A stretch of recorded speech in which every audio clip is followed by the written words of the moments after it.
It's day 37 of the war against Hamas, with significant gains by the IDF, who are now deep inside Gaza.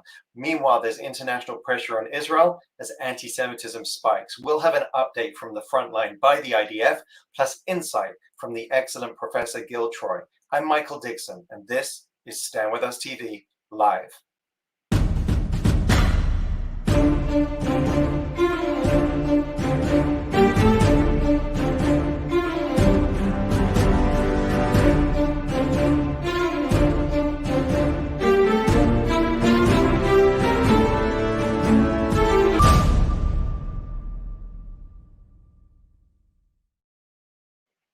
Shalom, and thank you for joining us. We've been doing this briefing every week for the last 6 weeks. We're with you to help make a little more sense of current events, and we've got much to discuss, plus an emotional video to show you, emotional in a good way, at the end of this briefing, so stick around. We're streaming live to Stand With Us social media platforms as well as YouTube, and you can listen to this and all previous shows as a podcast on Apple Podcasts, Spotify, or wherever you get your podcasts. Over 400,000 of you watched our last briefing, with clips on Stand With Us digital platforms reaching millions. Thank you for your feedback, for your love, and for your support. You can reach out to us at israel@standwithus.com. It's day 37 of the war against Hamas. We pray for the 239 people still in Hamas captivity in Gaza. And today, poignantly, on Veterans Day, an armistice weekend, we pay our respects to the brave men and women who've lost their lives in service since the ground operation began.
Yehi Zichron Baruch, may the memory of these heroes forever be a blessing.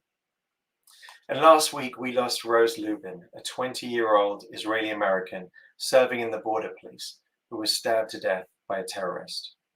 Rose was a founding member of the Stand With Us Teenage Leadership Council in Atlanta while in high school. She died a hero. At her funeral, Rose's mother read from her bat mitzvah speech, in which her daughter declared her desire to, quote, create a mind-blowing life story. She said, "There will be a time that I will not be existent in this world. So what did I do? I will do something great for the world. I won't wait for the world to do something great for me." Rose, you did do something great for Israel, for the Jewish people, and for the world, and we will always remember you.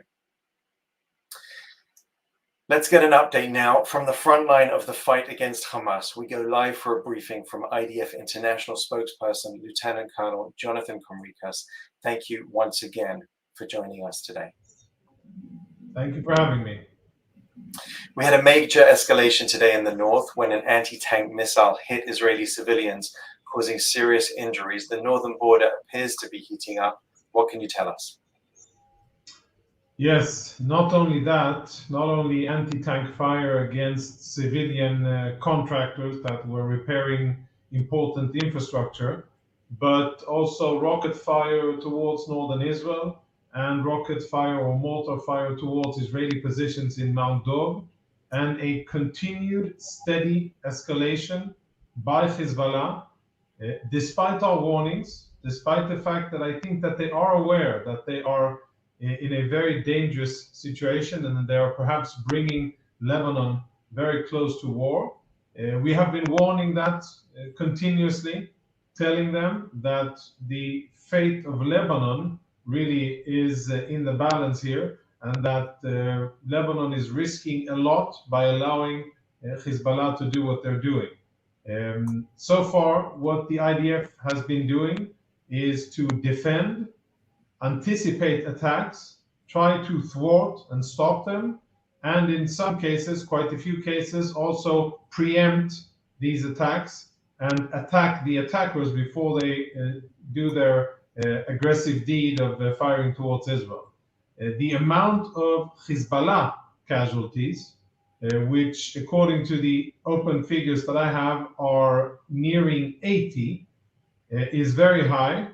And I suggest and I hope that Hezbollah understands that as the level of commitment and most importantly capabilities that the IDF has if this should escalate further. And I want to emphasize, and this is an important day to be mindful of, just like Israel didn't want and didn't start the war that started on October the 7th, neither have we started a war with Hezbollah. And if such a war is forced upon us, it is very important to constantly be aware of how this started, how many times we have warned, and how many times Israel has been attacked unprovoked by terrorist organization in the north, in southern Lebanon. By the way, in direct and blatant violation of the only last standing international agreement that was supposed to prevent this, Resolution 1701, UN Security Resolution 1701. That resolution is violated on a daily, hourly, and minute basis, with the presence of Hezbollah operatives in southern Lebanon firing missiles at Israelis. And that is very regrettable, because that was put in place exactly in order to avoid Hezbollah from being close to the border. But we can see, unfortunately, that agreement is totally failing. But let's hope that the situation doesn't escalate further. If it does, the IDF is ready, prepared, and will do to Hezbollah in Lebanon what we are now in the beginning of doing to Hamas in Gaza. Yeah, important to remind our viewers that we have many residents of the north of Israel currently displaced as a result of this ongoing fire from Hezbollah in the north. Let's turn for a moment to the southern border. And I saw our friend Colonel Richard Kemp publish an article this week that said Israel is winning a rapid victory in Gaza. How are things progressing? It's rapid. I agree with Colonel Kemp, and of course, I would never second guess the Colonel, but I would say that it is rapid in urban warfare. Urban warfare is very slow, especially when it comes to dealing with a battle space that is saturated with tunnels, with IEDs, with booby traps, and with lots of terrorists, heavily armed terrorists. So it takes time, but relative to that, yes, the IDF is advancing well according to plan. We are not rushing, and I can say that one thing that is slowing our pace of operations is the fact that each day we stop for 4 or 5 hours and allow civilians to evacuate and we've done 6 or 7 such neighborhoods where we have stopped fighting, for instance, Jabalia, Shati, different parts of Gaza, and other areas where we have stopped the fighting, allowed civilians to move out, and then continue the fighting only after that humanitarian window of transfer has been closed. Of course, we could advance faster, but it is our priority to empty the battlefield of non-combatants and to systematically strip Hamas of the human shields that they're using. And the media is not prone to commenting on that or stressing that point, and instead is focused on Shifa Hospital and claiming Hamas propaganda that there's a siege on the hospital. So give us context, please, that the media misses. What's the truth about Shifa Hospital?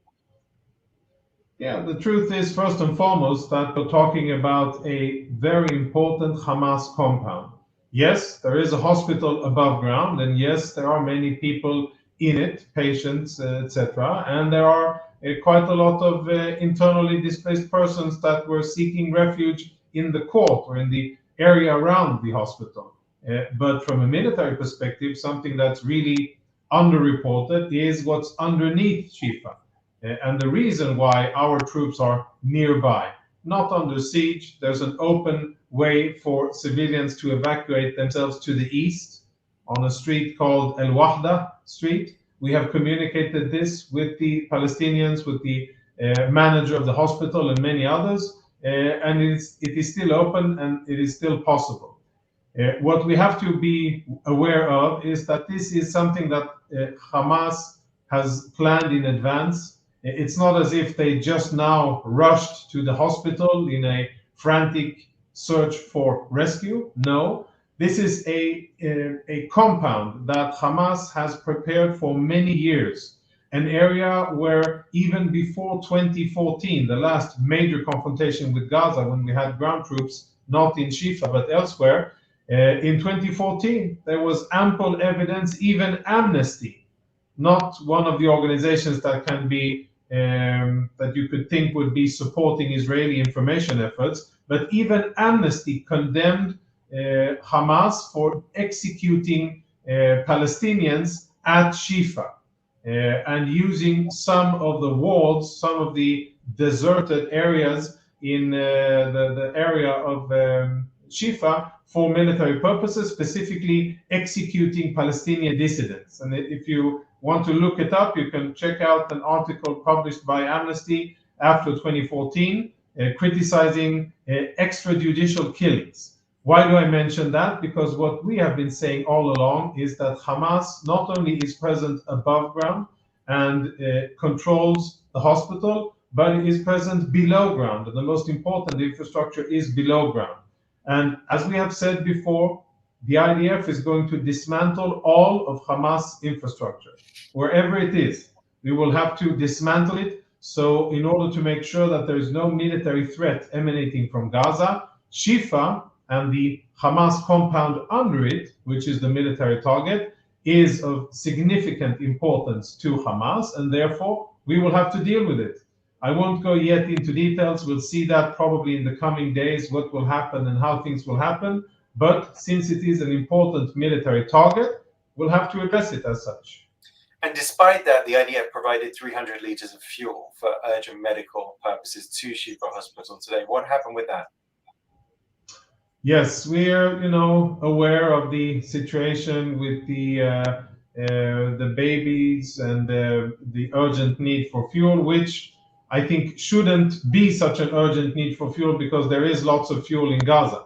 Hamas has stockpiled fuel for quite a long time. They have access to it, and they've been providing fuel to the different hospitals on a day-to-day basis, keeping them on a very short leash, having them signaling to the world that we're running out of fuel, we won't be able to run the hospitals, when in fact Hamas has a lot of fuel. But in order to avoid a very difficult humanitarian situation, and something that we definitely don't want, according to our values and according to our understanding of the situation, it was decided to provide a substantial amount of fuel to the hospital directly without Hamas being able to use it or interfere. And as of now, I checked before going online. I am not aware that it has been taken and brought to use by the hospital. The reason being that Hamas authorities, there's a Hamas senior responsible for, or that has power over the hospitals. I forgot his name, but he's referenced in one of our recordings. He has forbidden the hospital from doing so. So there's quite an absurd situation. Hamas should be providing fuel for hospitals in Gaza, but they are prioritizing the fuel for their combat capabilities. We understand a complex situation, and out of the kindness of our hearts and our humane behavior and thinking, we provide fuel to the hospital. But then Hamas does one further thing and doesn't allow the hospital to use it. And again, allegedly, according to the reports in the hospital, we're talking about running generators in order to provide electricity for babies in incubators. That is what we're talking about, and that is the level of cynicism that Hamas has, and I think it should be really a proof and testament to the mindset of Hamas. If anybody had any doubt who the right and the just side and the humane side is in this conflict, if anybody had any doubt before, then this example, I think, should be the clearest one as to where the situation stands. And we saw further demonstration of Hamas inhumanity when the IDF inside Gaza found this week stockpiles of weapons, ammunition, rocket silos in a Gazan kindergarten, in a kids' fairground. Can you tell us more about that? Yeah, and it's not the first one. You know, Michael, we've found rockets. Rockets are launched from everywhere in Gaza. You know, I could bring a whole inventory of all of the civilian facilities that exist in Gaza, and we could just check off each and every one, whether it is the most sensitive and the type of facilities that are really supposed to be out of bounds when it comes to the law of armed conflict and, you know, basic rules of warfare, like hospitals, like ambulances. They're not firing rockets from ambulances, but they're using them for military purposes in violation of the laws of armed conflict. But in terms of firing rockets near and directly beneath UN facilities, which we proved, and it was reported by CBS, a very nice story covered by CBS, information that we provided them, and they broke the story, which is now being investigated by the UN. Hospitals, close to mosques, close to churches, close to kindergartens, of course schools, many, including UN schools, but not only, places where there are orphans. Each and every location that is supposed to be sensitive and protected, and where any of the combatant sides, Hamas and us, should pay special attention not to hit. Hamas isn't by mistake using them. They are intentionally placing their infrastructure there. And there was an Israeli TV crew that got into Gaza a few days ago and they shot some interesting footage from, you know, one room. It's I think, biology class where there's posters of the human body and anatomy. And then you cross the alleyway and go to the next room, and it's a weapons assembly. There's mortars and explosives and RPGs and drones and all kinds of things that you ask yourself, what on earth are these things doing in a school? If it is not either to use the children and the school as human shields and wait for the outrage if we strike, or it is perhaps even worse to indoctrinate the next generation of Gazan children for martyrdom and jihad against Israel, to kill Jews and to annihilate Israel. It could be either, and it could be both. And so we know that some of those rockets fall short. Is there any estimate on Hamas and Islamic Jihad rockets that are fired towards Israeli communities but end up landing within Gaza? Yeah, this conflict, Hamas and the Islamic Jihad so far have fired about 9,500 rockets towards Israel. Most of them obviously towards the southern part of Israel, the kibbutzim, Ashkelon and Sderot, but many rockets have been fired towards Ashdod and towards central Israel, Rishon LeZion, and many other locations. Out of those 9,500, give or take, about 1,000, according to our estimates, have fallen short inside Gaza. And that's something that has been reported a bit. I think that the fake incident at the Al Ahli hospital about 2.5 weeks ago, where Islamic Jihad fired a rocket, it exploded, misfired, and it exploded in the parking lot and most likely killed Palestinian civilians there. I haven't seen, independently verified information about it, but most likely people were killed. They blamed us for it, and we were able to prove to the world that in fact it was an Islamic Jihad rocket that had misfired. I think that has shed some more light on it, but at the end of the day, an extremely dangerous practice. You could call it, usually we speak about the double war crime, right? Double war crime in the sense of the fact that Hamas and Islamic Jihad are firing indiscriminately at our civilians, targeting civilians, which is a war crime. Second war crime is that they are firing from within the civilian population, endangering them as they're firing, because there's the very fair assumption of retaliatory fire. And the third war crime is the fact that they are also reckless and incompetent and are endangering their own civilians. So maybe not a war crime, but definitely despicable and really on par with the total lack of consideration and care for human life. And we see this all throughout. Hamas seniors are even brazen and arrogant enough to say it on record in Arabic that, well, we don't care so much about what happens above ground. That's for the UN to take care of. Mustafa Abu Marzouk made these comments a few days ago in RT. He said, we have our tunnels. The tunnels are for the fighters. That's how we hide from the Israelis. And the civilians, they're above ground and they should be taken care of by the UN. That is the level of leadership that Hamas presents to the Palestinian people.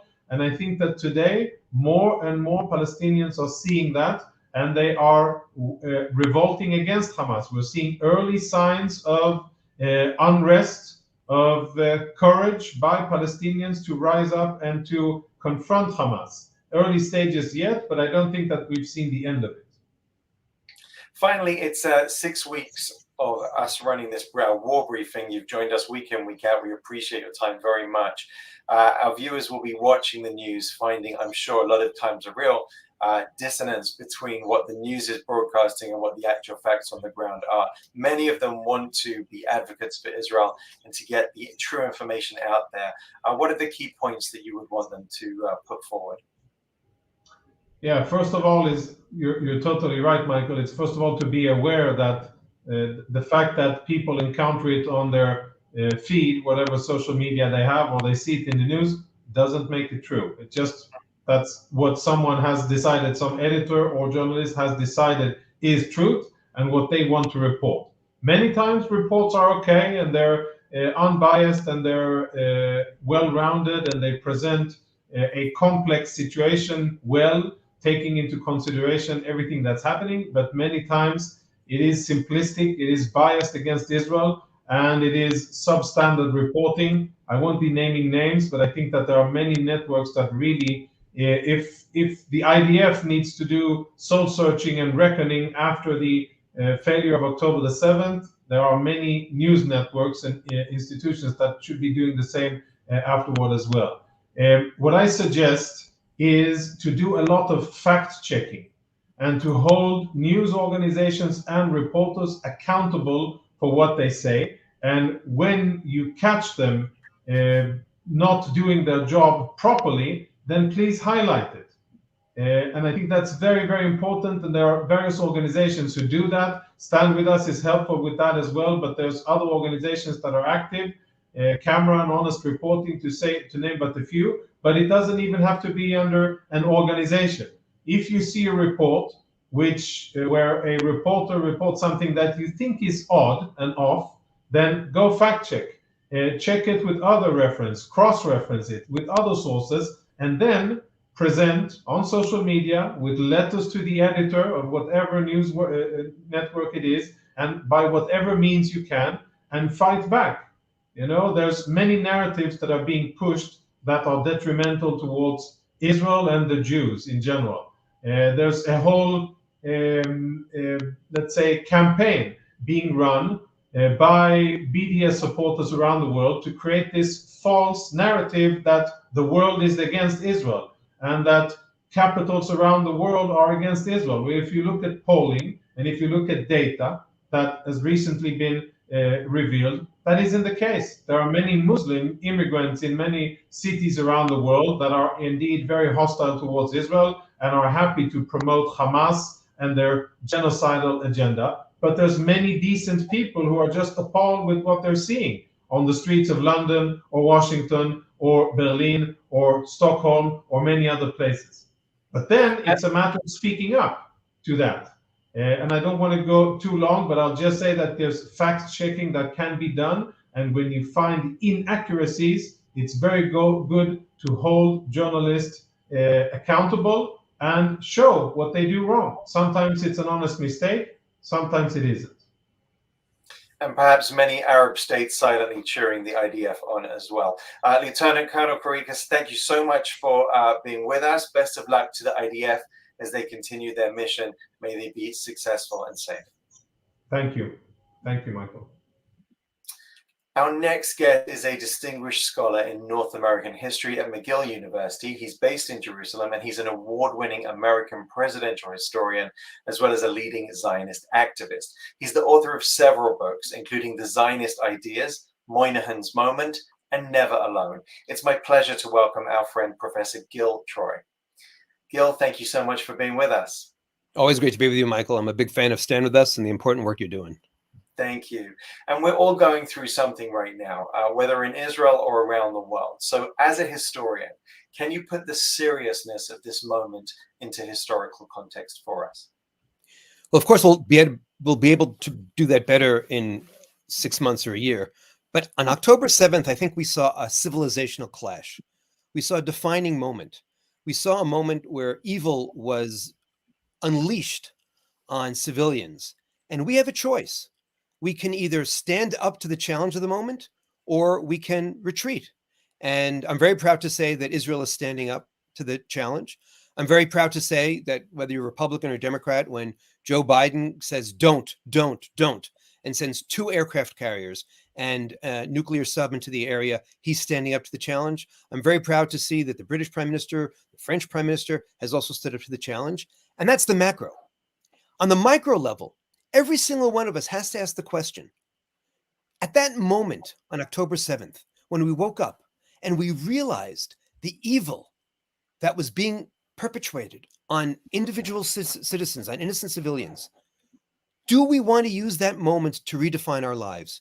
Do we want to use that moment to, as you guys do, stand up and stand with Israel and stand with Western civilization? Or do we try to deny and go back into our bubble? I'm proud to say that most people I know, Jews and non-Jews around the world, have said, wait a minute, this is a wake-up call. We were living in our little bubble, but it's time for us to stand for principle, because if it's in Israel one day, it'll be in London, in Paris, in New York the next day. Without a doubt. And you wrote recently about the Hamas enablers on the other side who keep conning the world. So what are some of the new big lies that are being propagated around the world? Look, it's stunning because I'm an academic, so I'm a case of arrested development. I got to the university, never left. And to note that many of these lies are generated and celebrated and perpetrated in the universities is very painful for me. So when they yell, to the river from the sea, Palestine will be free, and they claim, oh, we're just looking for one single democratic state. No, they're saying there'll be no place for you and me, Michael. They're saying there'll be no place for any Jews from the river to the sea.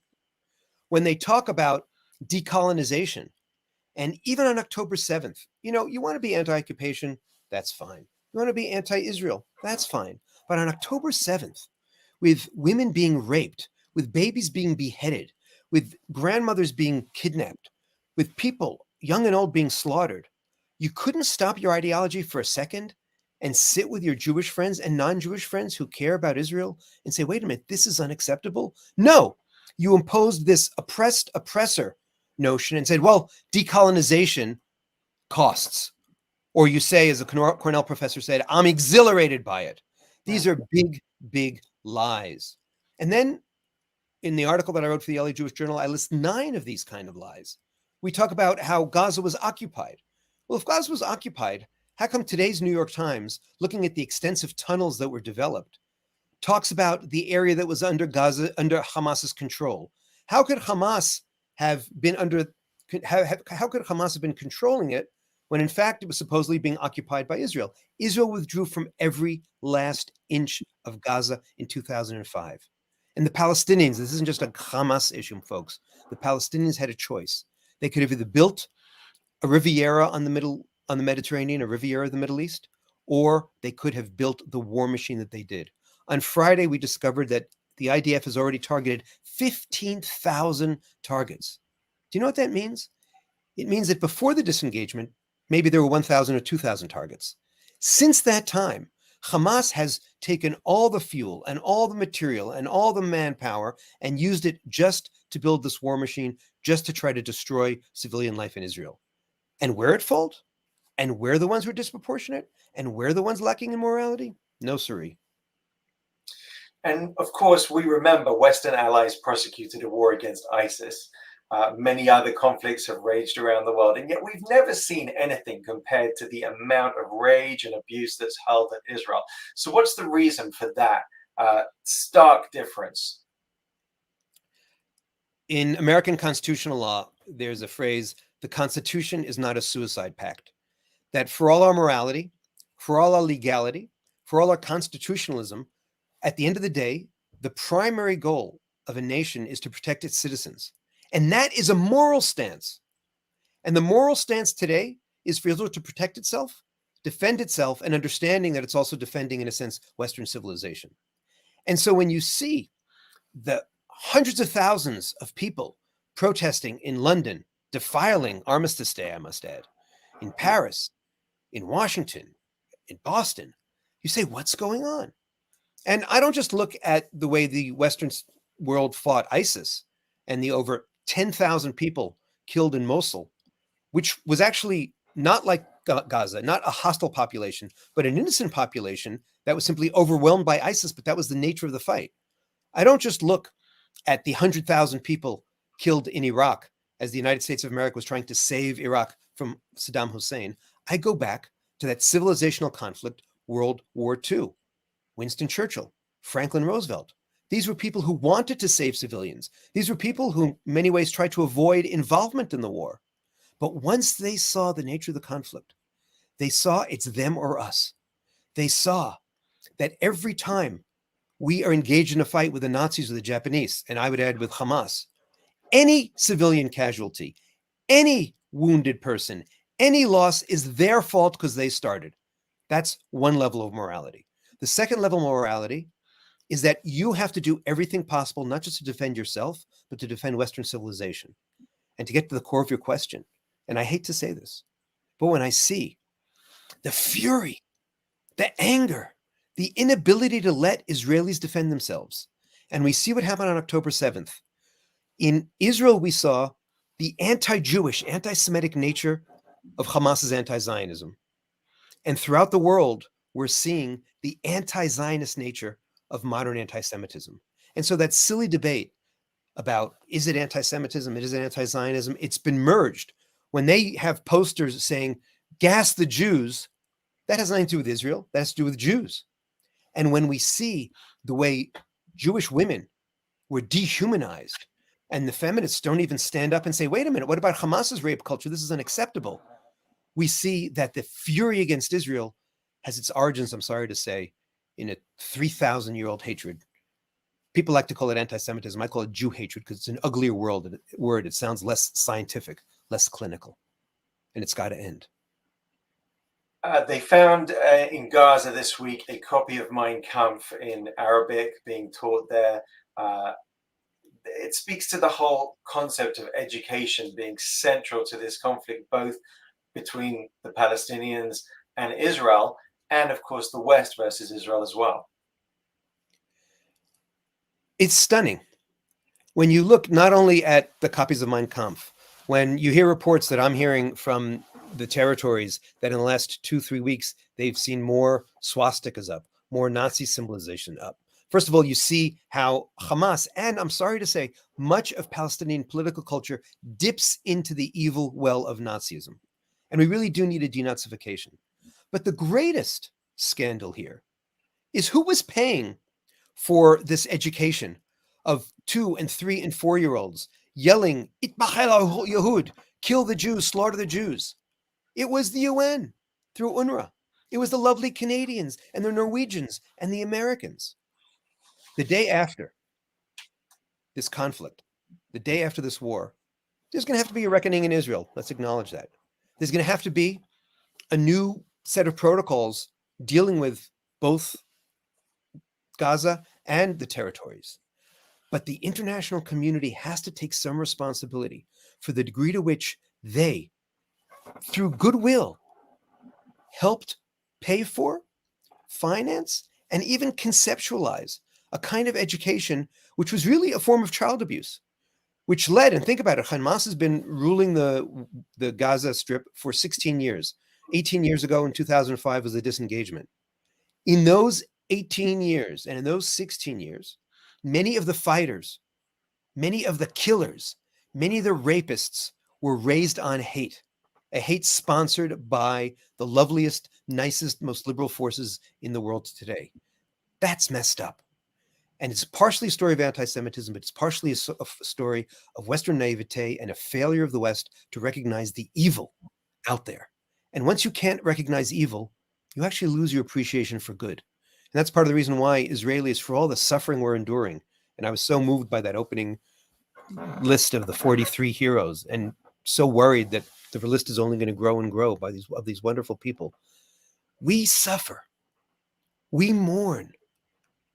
We know evil, but it also allows us to shed tears of joy, to smile, to delight, and to know what good is, because we recognize evil and we fight evil. And the best way to fight evil is by living well. And Israelis know how to do that, most certainly. What about then the people who are marching with the leaders of the anti-Israel movement, who maybe feel like they have good intentions and just want to call to a ceasefire? What's the message to those people? Let's separate out 3 things. First of all, I have zero tolerance for anybody who was unable on October 7th to condemn the systematic targeting of civilians. And it continues. So those people who say, as I was saying earlier, about decolonization and anything that happens is Israel's fault, even those, I'm starting to say, someone like President Barack Obama, who compared what he called unbearable nature of the occupation, and I have my criticism, but not the same kind of thing as what happened on October 7th, those people have lost moral authority, and those people are stuck in a sea of moral equivalence, and frankly, are supporting evil in the most incomprehensible, unconscionable way. That's one group of people. The second group of people, we can debate Israeli military tactics. We can debate whether or not to bomb or how one responds. But what we're seeing in so many of these demonstrations is another form of moral anarchy, another form of moral idiocy, because we go from I dislike this Israeli policy or this Israeli action to Israel doesn't have the right to exist.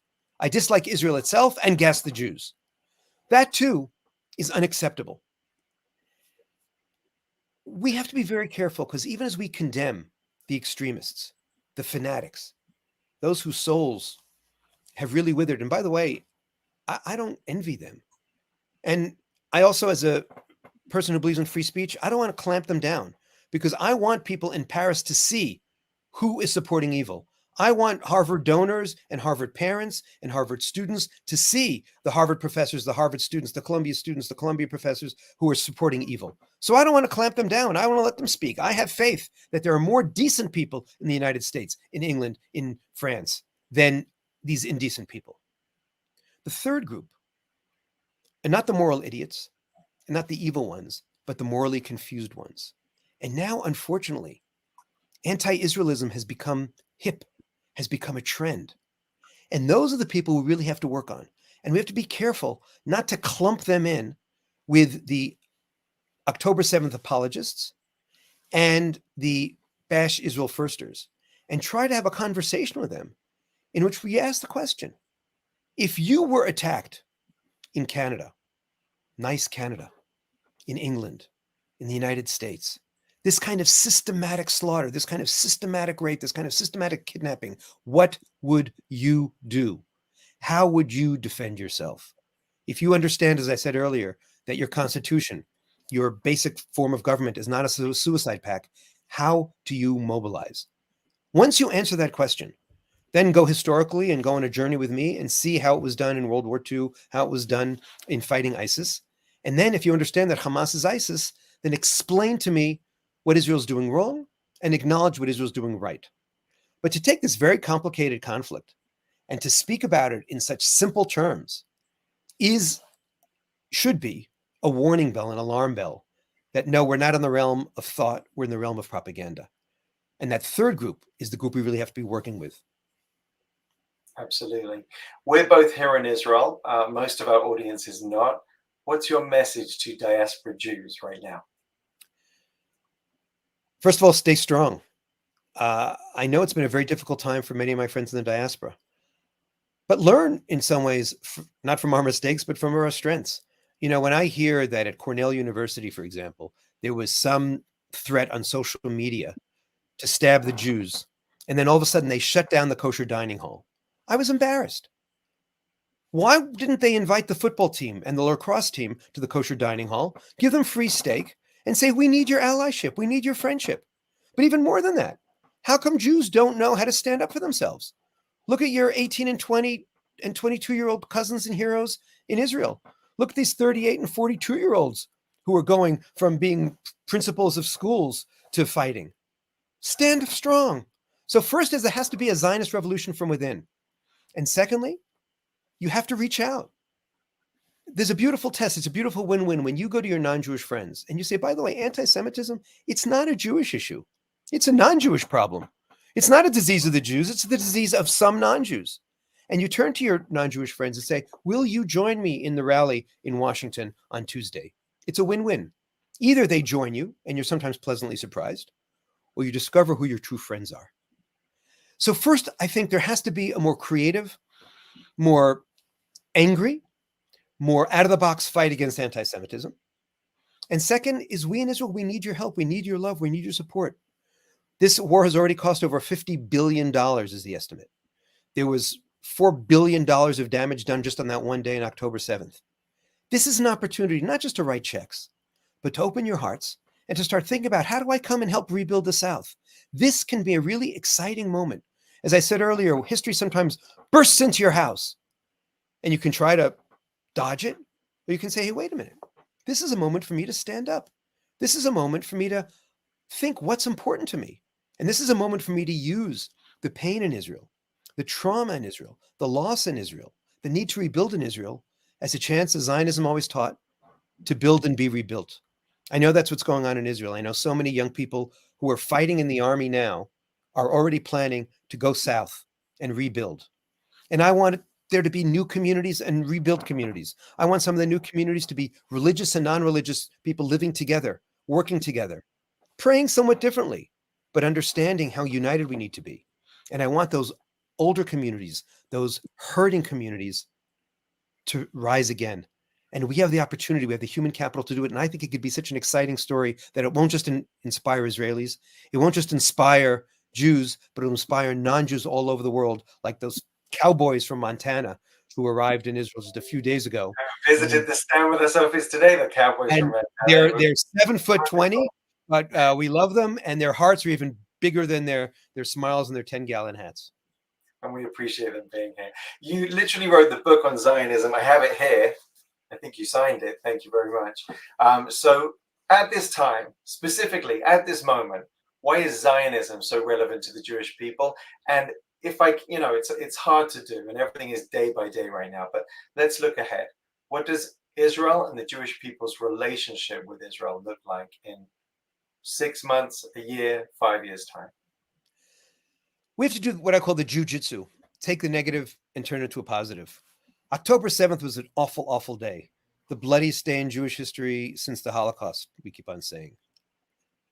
That feeling that so many of us had, oh my goodness, what's happening there?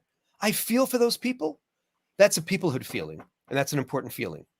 But the second feeling that we had, which is, oh, how can I help? How am I going to push back? How am I going to fight? And how am I going to dream and rebuild? That's a Zionism feeling. That's Zionism. And so first of all, we have to name the feelings that we had and have, and use them to frame the story and reframe the story. Our first response was to go to our trauma zone. We started using all kinds of metaphors about pogrom and Holocaust on October 7th.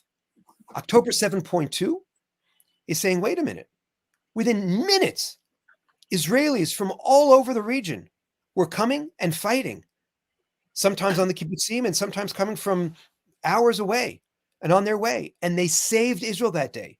And so there's a Zionist story there, not a Holocaust story, not a pogrom story, but a new chapter in Jewish history was written, a new chapter in Zionist history was written October 7.2, which was defending the state of Israel. And on that day, Israelis saved Israel. The government failed. The IDF failed temporarily. But the soldiers, the individuals, the citizens succeeded and won. That's 7.2. But to your big question, we're now in October 7.3. And October 7.3 is first winning the war and all of us supporting Israel to free the hostages, to degrade Hamas, and to teach the Palestinians a lesson that they should have learned in 2005. Hamas took over by 2007 and destroyed Gaza with Gazans' complicity. Gaza has a beautiful seacoast.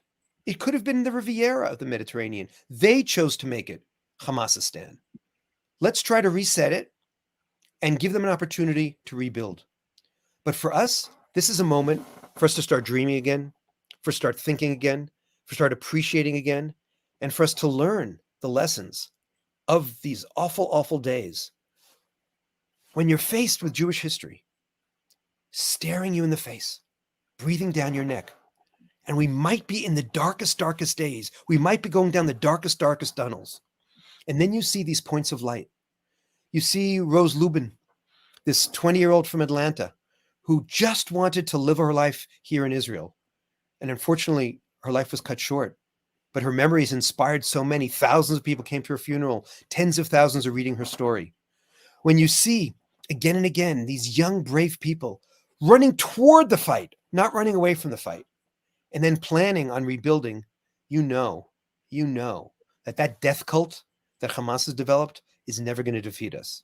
You know that the next chapter in Zionist history is being written right now by our young people who are going to make this country better, safer, freer, and they're going to make the world better, safer, freer by standing up to evil and creating a renewed Zionism, a renewed Israel that inspires not just Jews, but Westerners throughout the world who understand what democracy is, what lowercase l liberalism is, and what true Zionism is, which is a liberal democratic movement to allow Jews to be free in their home and as such be a model to the world. Important and inspirational messages to take to heart. Thank you so much, Professor Gil Troy. Thank you for being with us. And thank you for all you do. Thank you. Since October the 7th, you've helped Stand With Us's reach on social media grow to over 700 million people globally. Keep sharing across social media platforms. You can find all the links you need at standwithus.com. And Professor Troy mentioned it. Where are you going to be on Tuesday? Well, if you're watching from the US, I hope that you're going to be in Washington, D.C. What is set to be a historic rally in support of Israel and against anti-Semitism. Jews of all backgrounds and their allies from diverse communities across America will be there. Stand With Us will be there too, with students, high schoolers, and community members from coast to coast converging on the National Mall. Be a part of history at this critical time and be there. And you can find rally information for wherever you are, plus the latest resources, updates, and videos at our Situation Room. Go to standwithus.com/Situation Room. a really moving video to show you in just a moment. But before I do, a big shout out to the Stand With Us team all around the world, particularly in the UK, in the Netherlands, in Australia, Brazil, Argentina, Canada, here in Israel, and across the US, working so hard, educating in schools, on campus, and with the public. We are truly an international movement. And if you like what Stand With Us is doing and you want to help keep it strong, please help by going to standwithus.com/donate. Finally, as you know, Israel is an army made up of its people. Everyone serves, and they're literally protecting their loved ones, sons and daughters, mums and dads, which makes it even more special when they get to go home for a visit.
Beautiful. And as an army dad, I was very happy that our soldier daughter came home for the weekend too. There she is. So we hope for many, many more reunions between parents and kids. And before I start getting emotional, I better go. Until next week, stay united, stay proud, and be vocal. We'll get through this together, and we will prevail stronger than ever. Yisrael.